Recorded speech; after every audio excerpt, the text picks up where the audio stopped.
அன்பு உறவுகளே, விவிலியத்தில் இந்த வார்த்தை இத்தனை முறை இடம்பெற்றிருக்கிறதா? அது எந்த வார்த்தை? இந்த கேள்விக்கு விடையை காண்பதற்கு முன்னதாக நீங்கள் பார்க்கின்ற இந்த வலைதள பதிவை சப்ஸ்கிரைப் பண்ணுங்கள், உங்களுடைய நண்பர்களுக்கு பகிர்ந்து கொள்ளுங்கள், லைக் கொடுத்து எங்கள் பணிகளை ஊக்கப்படுத்துங்கள், உங்களுடைய கருத்துக்களை எங்களோடு பகிர்ந்து கொள்ளுங்கள்.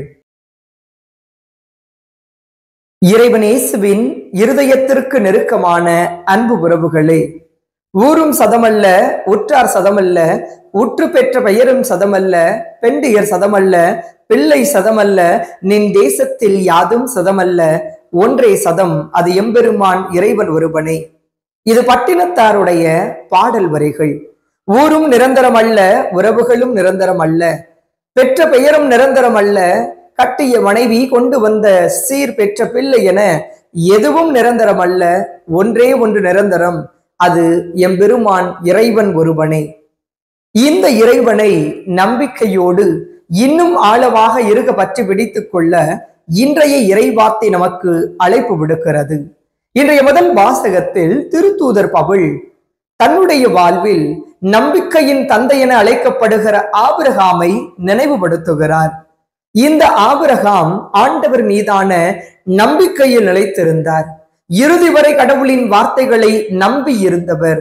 எனவே கடவுள் அவரது நம்பிக்கையை நீதியாக கருதினார் என தன்னுடைய வாழ்வில் தான் உணர்ந்த, தான் கேட்டு அறிந்து கொண்ட அனைத்தின் அடிப்படையிலும் ஆபிரகாமின் வாழ்வு குறித்து சான்று பகருகிறார் புனித பவுல் அவர்கள். நான் பவுலின் வாழ்வை திருப்பி பார்க்கிற போது ஆண்டவர் இயேசுவின் பெயரை எவரும் அறிக்கையிடக்கூடாது, எங்கேனும் யாரேனும் இயேசுவின் பெயரால் கூடி இருக்கிறார்கள் என்ற செய்தி கிடைத்தால் அங்கு சென்று அவர்களை பிடித்து சிறையில் அடைக்கின்ற ஒருவராக தன் வாழ்வை தொடங்கியவர் இந்த பவுல் அவர்கள். ஆனால் ஆண்டவர் இயேசுவின் குரலுக்கு அவர் செவி கொடுத்து தன் வாழ்வில் இயேசுவை இருக பற்றி பிடித்துக் கொண்டவராய் இந்த இயேசுவை அறிவிப்பதற்காக பல மைல் தூரம் பயணப்பட்டவர் இந்த பவுல் அவர்கள்.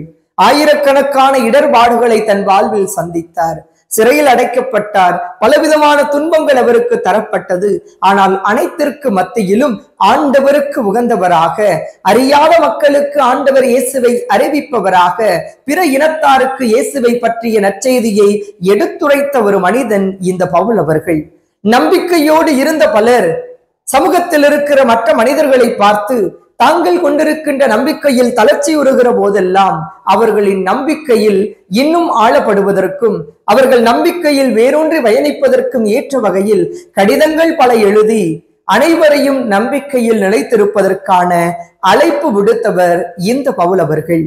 பவுலின் வாழ்வு எப்படிப்பட்ட இடர்பாடு வந்தாலும் துன்பம் வந்தாலும் ஆண்டவரை இன்னும் ஆழமாக இருக பற்றி பிடித்துக் கொள்ள வேண்டும் என்ற வாழ்வுக்கான பாடத்தை நமக்கு தருகிறது. இன்று நீங்களும் நானும் கடவுள் மீதான நம்பிக்கையில் ஆளப்பட்டவர்களாக இருக்கின்றோமா என்ற கேள்வியை நமக்குள் நாம் எழுப்பி பார்க்க அழைக்கப்படுகிறோம். பலவிதமான பணிகளுக்கு மத்தியில் பல நேரங்களில் படைத்த இறைவனின் மீது நம்பிக்கையற்றவர்களாக நம்மில் பலர் இருக்கக்கூடும். ஆனால் இன்றைய நற்செய்தி வாசகம் அழகாக சொல்லுகிறது. வானத்து பறவைகளை பாருங்கள், அவை விதைப்பதும் இல்லை, அறுப்பதும் இல்லை, களஞ்சியத்தில் சேர்த்து வைப்பதும் இல்லை, ஆனால் கடவுள் அவைகளை பாதுகாக்கின்றார். சிறு சிட்டுக்குருவிகளை விட நீங்கள் மேலானவர்கள், கடவுள் உங்களை பாதுகாக்கிறார், கடவுள் உங்களோடு இருக்கிறார் என்ற ஆழமான செய்தியை நமக்கு கொடுக்கிறது. ஆபிரகாம் லிங்கனுடைய வாழ்வை திருப்பி பார்க்கிற போது தன்னுடைய வாழ்வில் அவர் பலவிதமான வெற்றிகளை பெற்றவராகவே இருந்தார். அவருடைய நண்பர் ஒருமுறை அவரிடத்தில் கேட்டாராம், நீ சிறு வயதிலிருந்தே எடுக்கின்ற எல்லா முயற்சிகளிலும் வெற்றி பெறுகிறாய், இந்த வெற்றிக்கு அடிப்படை காரணம் கடவுள் உன்னோடு இருப்பதால் தான் என்று சொன்னாராம். உடனே ஆபிரகாம் லிங்கன் தன் நண்பரை பார்த்து சொன்னாராம், கடவுள் என்னோடு இருக்கிறார் என்பதில் எனக்கு எல்லளவு ஐயம் இல்லை, ஆனால் அந்த கடவுளோடு நான் இருக்கிறேனா என்பதுதான் எனக்குள் இருக்கின்ற மிகப்பெரிய கேள்வி என்றாராம். நீங்களும் நானும் கடவுளோடு இருக்க வேண்டுமாயின் கடவுள் மீதான நம்பிக்கையில் முதலில் ஆளப்பட வேண்டும்.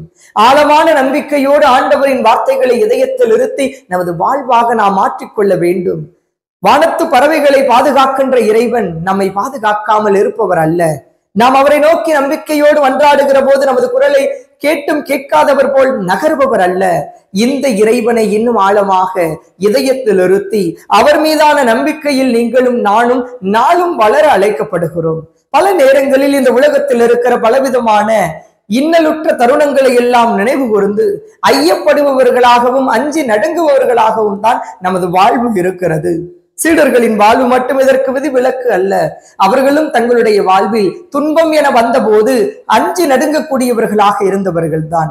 இயேசுவோடு உடன் பயணித்த சீடர்களின் வாழ்வை திருப்பி பார்க்கிற போது இயேசு செய்த எல்லா அரும் அடையாளங்களையும் உடனிருந்து கண்டவர்கள்.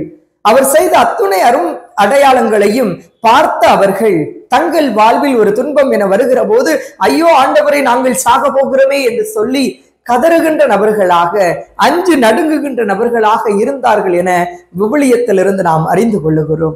நம்பிக்கையில் தளர்ச்சியுற்ற போதெல்லாம் இறைவன் அவர்களை தேற்றினார். இன்னும் ஆழமான நம்பிக்கையோடு பயணிக்க அவர்களை ஊக்கப்படுத்தினார். என்று உங்களையும் என்னையும் இறைவனுடைய வார்த்தை இன்னும் ஆழமான நம்பிக்கையோடு பயணிப்பதற்கான அழைப்பை கொடுக்கிறது. விவிலியத்தில் ஏறக்குறைய 365 முறை அஞ்சாதே என்ற வார்த்தை இடம்பெறுகிறது. இந்த அகிலத்தில் உள்ள சூழல்களை கண்டு அஞ்சி நடுங்காமல் ஆண்டவர் என்னோடு இருக்கிறார் என்ற ஆழமான நம்பிக்கையோடு நாளும் பயணிக்க நாம் ஒவ்வொருவரும் அழைக்கப்படுகிறோம். இப்படி ஆண்டவர் மீதான நம்பிக்கையில் பயணம் செய்த ஒரு மனிதனைத்தான் இன்று தாய் திரு அவை நினைவு கூறுகிறது. அவர் வேறு யாரும் அல்ல, அந்தியோக்கு நகர் புனித இன்னாசியார் அவர்கள். அந்தியோக்கு என்ற பகுதியில் இருந்த கிறிஸ்தவர்களை நெறிப்படுத்துவதற்காக ஏறக்குறைய 40 ஆண்டுகள் ஆயராக இருந்த மக்களை வழி நடத்தியவர். அவ்வளவு எளிதான காலம் அல்ல அவருடைய காலம்.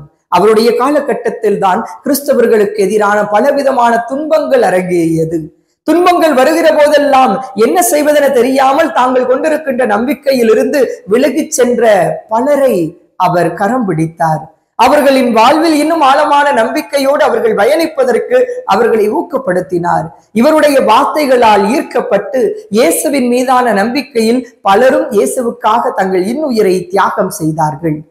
நற்செய்தியாளரான புனித யோவான் வழியாக இவர் அந்தியோக்கு நகரின் ஆயராக நியமிக்கப்பட்டார் என வரலாறு இவரை குறித்து சான்று பகருகிறது. தன் பணி வாழ்வில் நாள் முழுவதுமே தன் பணிவாழ்வு முழுவதுமே ஆண்டவர் இயேசுவின் மீதான நம்பிக்கையில் வேரூன்றியவராக தான் கொண்டிருக்கின்ற நம்பிக்கையில் அனைவரும் நிலைத்திருக்க வேண்டும் என்பதன் அடிப்படையில் நம்பிக்கையில் ஒவ்வொருவரையும் கட்டி எழுப்புகிற ஒரு மனிதனாக தன் பணியை முன்னெடுத்தவர் இந்த அந்தியோக்கு நகர் இன்னாசி அவர்கள். இவருடைய வாழ்வில் இவர் இயேசுவை அறிவிக்கிறார். இயேசுவின் வார்த்தைகளை வாழ்வாக்கு சொல்லுகிறார். இயேசுவுக்காக உயிர் துறப்பதற்கு ஏற்ற வகையில் பல மனிதர்களை உருவாக்குகிறார் என்று சொல்லி இவரை பிடித்து சிறையில் அடைத்தார்கள். பலவிதமான துன்பங்களை இவருக்கு பரிசாக கொடுத்தார்கள். அனைத்து துன்பங்களுக்கு மத்தியிலும் எதற்கும் அஞ்சாமல் எவருக்கும் அஞ்சாமல் ஆண்டவருக்கு உகந்தவராக என்னோடு கடவுள் இருக்கிறார், அந்த கடவுளுக்காக நான் கோதுமை மணியென எனது வாழ்வை அர்ப்பணித்திருக்கிறேன், அவருக்காக தன் இன்னுயிரையும் கொடுக்க துணிந்தவன் நான் என்று சொல்லுகிற நிலையில் தன் வாழ்வில் வந்த எல்லா இடர்பாடுகளையும் இறைவனின் துணையோடு எதிர்கொண்டவர். பசியோடு இருந்த 2 சிங்கங்களுக்கு இவர் உணவாக வீசப்பட்டார். உயிர் போகிற போதும் கூட இறைவனை மறுதலிக்காமல் இறுதி வரை நிலைத்திருந்தார். பலரும் இவரை பார்த்து சொன்னார்கள், இந்த இறைவனை விட்டுவிடு என்று சொல்லி. ஆனால் இறுதி வரை இறைவனை விட்டு விடாமல் தான் கொண்டிருக்கின்ற இறைவன் மீதான நம்பிக்கையில் இன்னும் ஆளப்பட்டவராக, வெறுமன நம்பிக்கையை அறிவித்த நபராக அல்ல, அந்த நம்பிக்கையில் வேரூன்றிய ஒரு நபராக தன் வாழ்வை அர்ப்பணித்துக் கொண்டவர்தான் புனித அந்தியோக்கு நகர் இன்னாசி அவர்கள். இவர்களின் வாழ்வும் இன்றைய இறை வார்த்தையும் இன்று நமது வாழ்வை திருப்பி பார்ப்பதற்கான ஒரு அழைப்பை கொடுக்கிறது. அறியாத வேளையில் தெரியாத நேரத்தில் ஒரு துன்பம் வருகிற போது ஆண்டவர் மீதான கொண்டிருக்கின்ற நம்பிக்கையில் தளர்ச்சி உறுபவர்களாகத்தான் நம்மில் பலர் இருந்து கொண்டிருக்கிறோம். ஆனால் நம்பிக்கையோடு நாம் பயணிக்க வேண்டும். எவ்வளவு துன்பம் வந்தாலும், எத்தனை இடர்பாடு வந்தாலும், எப்படிப்பட்ட இக்கட்டான சூழலை சந்தித்தாலும் எல்லாவற்றிற்கு மத்தியிலும் இறைவனை இறுக பற்றி பிடித்துக் கொண்டு அந்த இறைவன் ஒருவன் மட்டுமே நிரந்தரமானவர், அந்த இறைவனின் வார்த்தைகளை வாழ்வாக்குவது மட்டுமே நமது வாழ்வின் இலக்கு என்று சொல்லி பயணித்த முன்னவர்களைப் போல, இயேசுவின் சீடர்களைப் போல, இறை வாக்கினர்களைப் போல, புனிதர்களைப் போல நீங்களும் நானும் நமது வாழ்வை நெறிப்படுத்திக் கொள்ள இன்றைய நாளில் இறைவனிடத்தில் அருள் வேண்டுவோம். இறைவன் நம்மை தொடர்ந்து ஆசிர்வதிப்பார். இந்த நாள் இனிய நாளாக அமைய உங்களுக்காக ஜெபிக்கின்றேன்.